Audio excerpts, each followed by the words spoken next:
안녕하세요. 오늘은 교과서 170쪽입니다. 170쪽부터 172쪽까지이고요. 공의 주제 2차 시 수업으로 3.1 운동의 전개와 의의에 대해서 공부하겠습니다.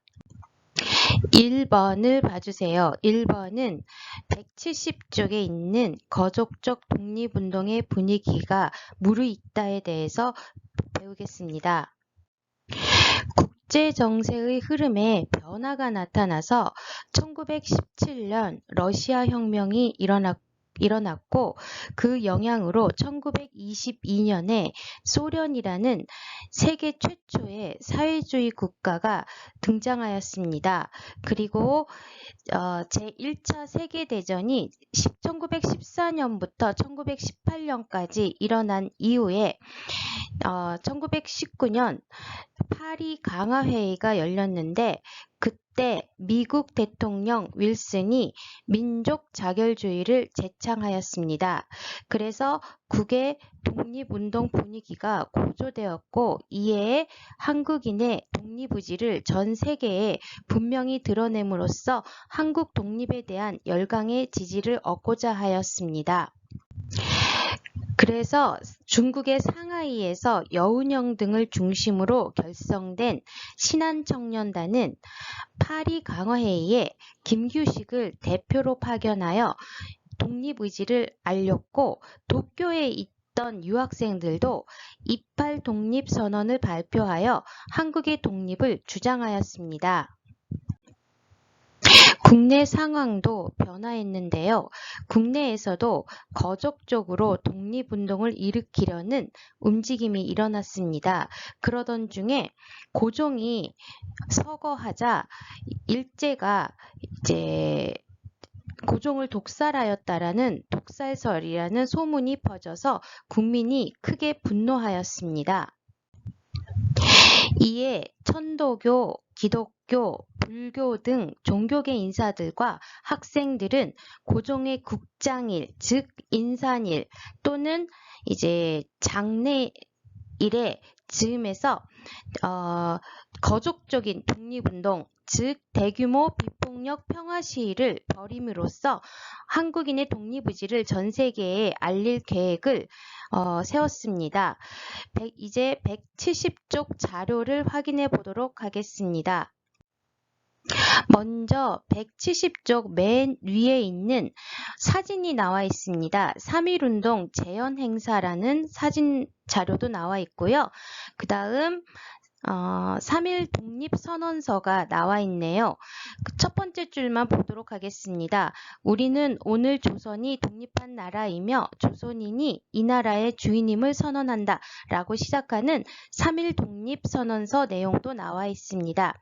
그리고 그 아래에 사료톡톡에 28 독립선언 결의문이 나와 있죠. 28 독립선언은 3.1 운동에도 영향을 주었다라고 공부하시면 좋겠는데요. 1조 내용을 보시면 우리는 한일합병이 우리 민족의 자유의사에서 비롯되지 않았으며 그것이 우리 민족의 생존 발전을 위협하고 동양의 평화를 저해하는 원인이 된다고 생각하므로 독립을 주장하는 것이다 라고 이야기를 했고요. 3조 내용을 보시면 우리는 만국평화회의의 민족자결주의를 우리 민족에게 적용할 것을 청구한다. 거기 보시면 민족자결주의 동그라미 쳐주세요. 민족자결주의의 영향을 받았음을 알 수 있습니다. 4조는 여러분들이 읽어보시면 되겠고요. 이 28 독립선언문은 도쿄의 유학생이었던 최파룡 등이 중심이 되어 발표하였고요. 이광수가 작성하였습니다. 결의문을 통해서 한일 강제병합이 우리 민족 의사에 반해서 이루어진 것을 강조하고 파리 강화회의에서 민족 자결주의 원칙을 우리 민족에게 적용해 줄 것을 요구하고 있습니다. 이제 2번을 나가겠습니다. 2번은 171쪽에 만세 시위가 일어나다에 관련된 내용입니다. 1919년 3월 1일에 일어난 3.1 운동은 손병희, 이승훈, 한영훈 등 민족 대표가 원래는 탑골 공원에서 할 계획이었지만 이제 과격한 시위가 일어날 것을 우려해서 태화관이라는 요릿집에서 독립선언서를 발표하였습니다. 그리고 탑골공원에서 학생과 시민이 모여서 독립선언서를 낭독하고 대한독립 만세를 외치면서 만세 시위를 시작하였습니다. 여기에 수많은 시민이 가세하였고 비슷한 시각 평양, 원산 등에서도 만세 시위가 전개되었고 순식간에 전국에 있는 주요 도시로 확산이 되었습니다. 전국 주요 도시로 확산된 시위에는 학생뿐만 아니라 교사, 상인, 노동자 등도 가담하였습니다. 그리고 상인은 이제 철시라고 해서 가게 문을 닫고 시위에 참여하였고 노동자도 파업투쟁을 전개하였습니다. 또한 기생이나 거린들도 만세 시위에 가담하였습니다. 이렇게 3.1운동은 처음 1단계에서는 태화강과 탑골공원에서 민족대표와 학생 시민이 독립선언서를 발표하면서 이제 도시에서 만세 시위가 시작됐다면 그 다음 2단계에서는 전국에 있는 주요 도시로 확산이 되면서 교사, 상인, 노동자 등이 가담하게 되는 것입니다. 이렇게 평화적이었던 만세 시위가 이제 3단계인 이제 농촌으로 확산되면서 양상이 크게 달라집니다. 이제 3번으로 가겠습니다. 3번은 시위가 농촌으로 확산되다 라는 제목의 내용입니다. 평화적이었던 만세 시위가 이제 3.1운동이 농촌으로 확산이 되면서 양상이 달라졌는데요. 농촌의 시위는 주로 장날에 장터를 중심으로 진행이 되었는데 일제는 헌병 경찰을 동원해서 무차별 사격을 가하는 등 무자비하게 탄압하였습니다. 이에 농민들이 경찰 관서, 헌병대, 면사무소 등 식민통치기관을 습격 파괴하였습니다. 그리하여 비폭력 평화 시위는 점차 민중이 주도하는 무력 투쟁 운동으로 발전하였습니다. 즉 포인트는 평화적 만세 시위였던 3.1운동이 농촌으로 확산이 되면서 무력투쟁 운동으로 발전하였다는 것입니다. 한편 만세 시위는 국외로도 확산이 되었는데요. 만주와 연해주에서는 연일 대규모 시위가 전개되었고 미국의 필라델피아에서는 미국 각지 동표가 모여서 이제 한인 자유대회를 열고 시가행진을 하였습니다. 일본에서도 유학생들이 모여 독립만세를 외치며 시위를 전개하였습니다. 이제 171쪽 자료를 확인해 보겠습니다.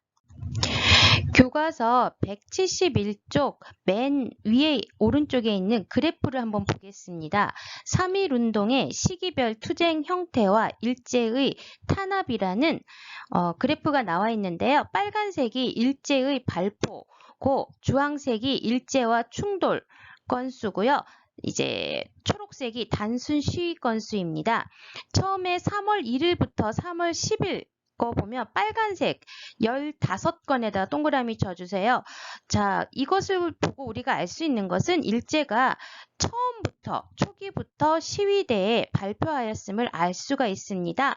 그리고 3월 21일부터 3월 31일까지 일제의 충돌 건수가 57건으로 늘어났죠. 그리고 4월 10일과 4월 10일, 1일부터 4월 10일까지 보면 이제 일제의 발포는 51건, 그 다음에 일제와 충돌은 75건, 그 다음에 단순 시위는 173건으로 시간이 흐르면서 즉 농촌 지역으로 확산이 되면서 일제와의 충돌이 크게 늘어나는 상황을 알 수 있습니다.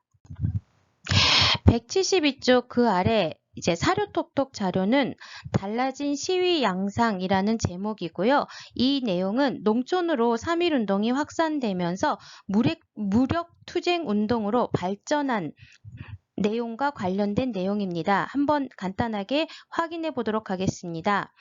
그 가운데 심한 사람은 미리 낫, 괭이, 몽둥이 등 흉기를 가지고 전투적인 준비를 갖추었다 라고 얘기했죠. 그리고 아래에서 5번째 줄에 보면 나아가 면사무소, 군청 등 비교적 저항력이 빈약한 데를 습격함으로써 군중의 사기를 높이고 마침내 경찰 관서를 습격하여 때때로 파괴적 행동에 빠지려 하였다 라고 되어 있습니다. 그리고 맨 아래에 있는 역사 속 이야기 3.1운동에 대한 일제의 탄압과 만행으로 대표적인 만행이었던 제암리 학살 사건이 나와 있습니다. 사진 자료도 나와 있죠. 제암리는 현재 의 경기도 화성 지역이고요. 이제 1919년 4월 15일에 일어난 일제의 만행으로 시험 문제에 자주 출제되고 있으니까 여러분들이 3.1운동에 관련된 일제의 만행으로 제암리 학살 사건을 꼭 외워주시기 바랍니다. 내용을 보겠습니다. 박은식의 한국통사에 따르면 3.1운동은 일제의 가혹한 탄압과 만행 속에서도 3개월에 걸쳐서 전국에서 1,500회 이상 시위가 일어났고 약 200만 명이 참가한 것으로 추산된다. 이 과정에서 일제에 살해당한 사람이 약 7,500명, 부상자가 약 1만 6천 명, 피검자 즉 검시를 받는 사람이 약 4만 7천 명이나 되었고 불에 탄 교회가 47개소, 학교가 2개교, 민가가 715채나 되었다라고 되어 있습니다. 그 다음 내용에다가 별표 쳐놓고 밑줄 쳐주세요. 제암리 학살은 일제가 저지른 수많은 만행 중 대표적 사례이다. 밑줄 쳐주세요. 1919년 4월 15일 일본군은 제암리, 지금 현재 경기도 화성 주민을 교회에 모이게 한 뒤 밖에서 문을 잠그고 무차별 사격을 가해서 23명을 학살하였고 이웃 마을에서도 6명을 살해하였다. 그리고 인근 교회와 민가에 불을 질러 마을 전체를 초토화하였다. 까지 밑줄 쳐놓고 제암리 학살 사건에 공부해 주시기 바랍니다. 이제 교과서 172쪽 3.1운동의 의의와 영향에 대해서 알아보겠습니다. 1번 봐주세요. 3.1운동은 신분과 직업, 종교의 구별 없이 도시와 농촌, 남녀노소를 가리지 않고 즉 거의 모든 지역에서 전 계층이 참여하였던 전국적으로 전개되었던 우리 역사상 최대 규모의 민족운동이었습니다. 이를 통해서 한국인은 단합된 독립의지를 전 세계에 알렸습니다. 또한 3.1운동은 민주공화제의 대한민국 임시정부 수립의 계기가 되었습니다. 즉 3.1운동의 영향으로 민주공화제의 대한민국 임시정부가 수립되었다라는 것입니다.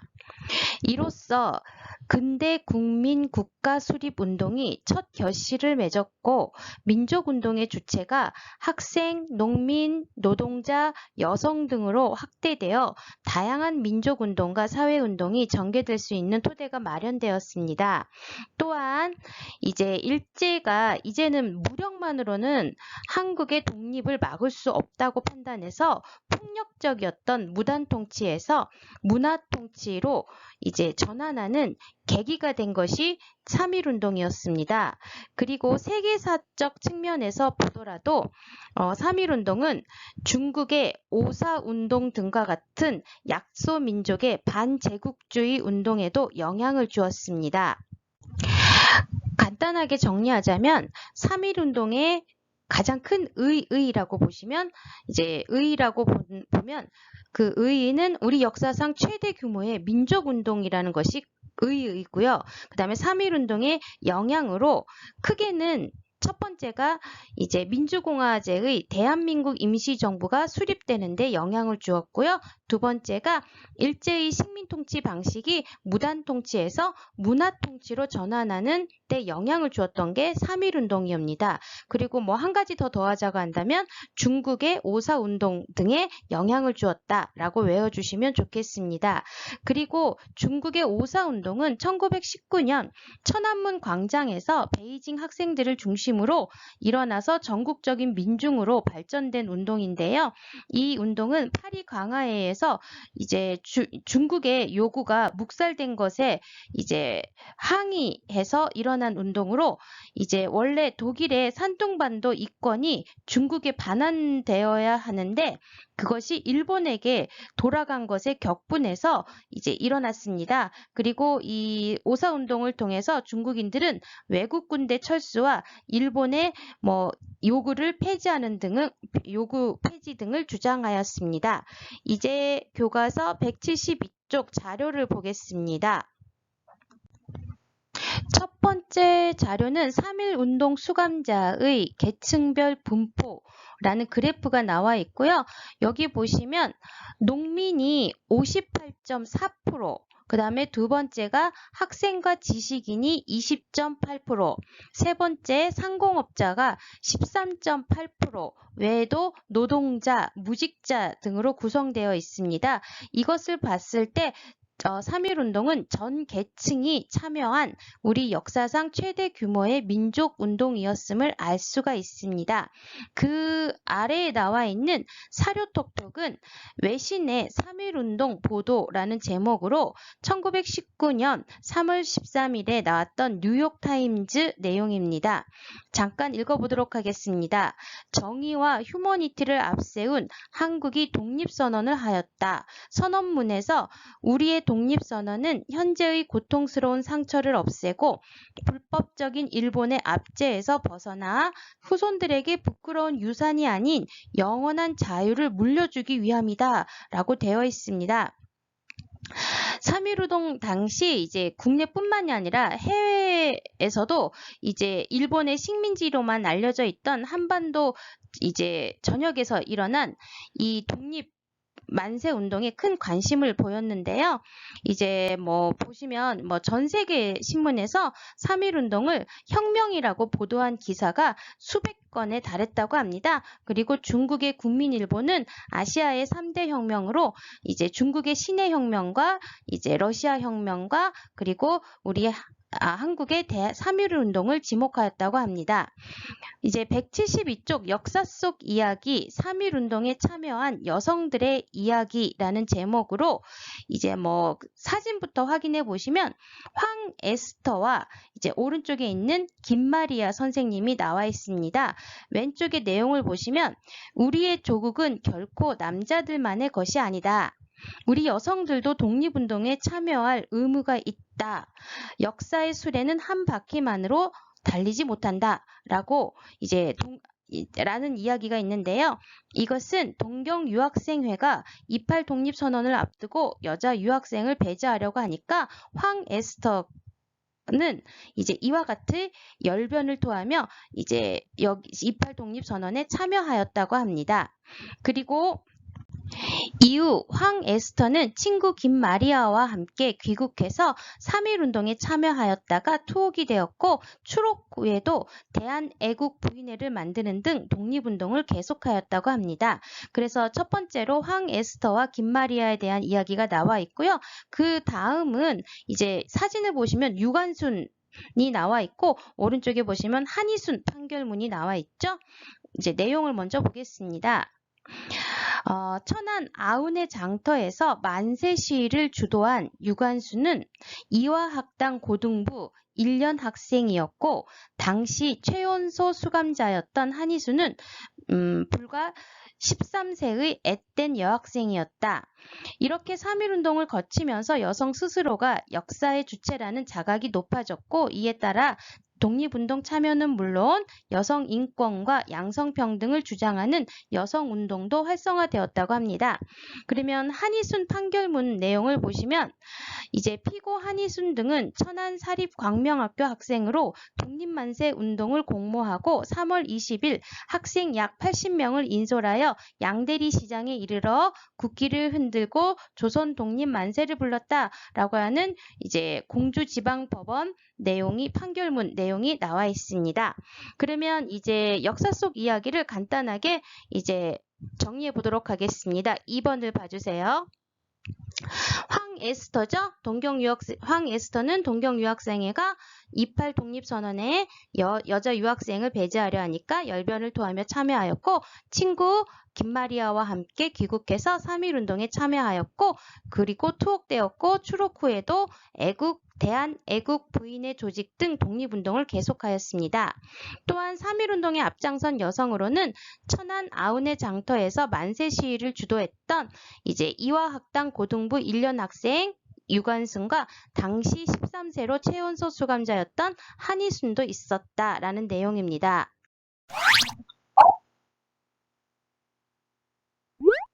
3.1운동은 민족운동의 분수령이었습니다.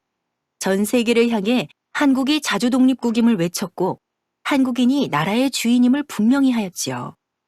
이는 대한민국 임시정부의 수립으로 이어져 대한민국은 민주공화국이라는 정체성이 확립되었습니다.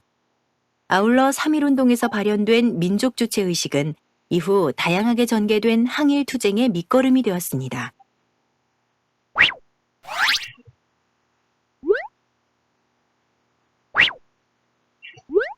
3.1운동 이후 항일민족운동은 어떤 방향으로 전개되었을까요?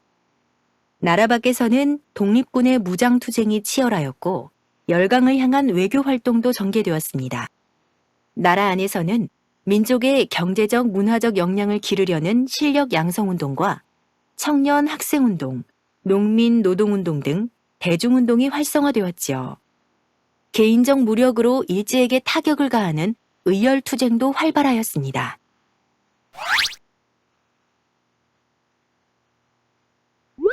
3.1운동 이후 사회주의 운동이 대두하면서 항일민족운동은 크게 민족주의 계열과 사회주의 계열로 나뉘어 전개되었습니다.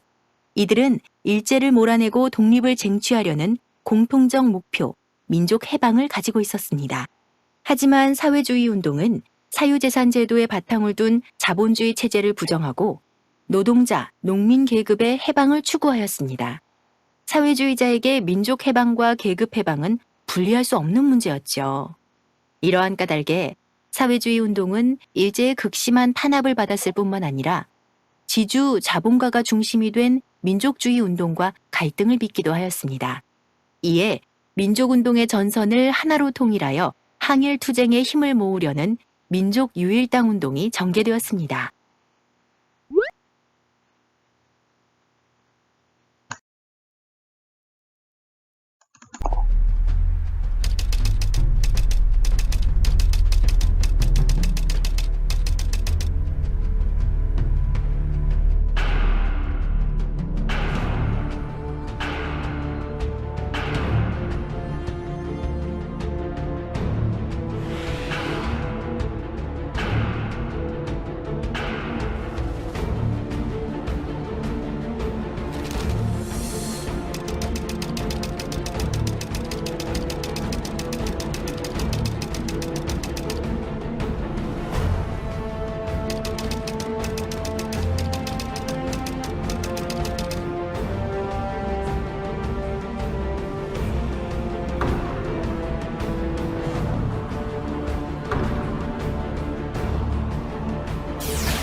어.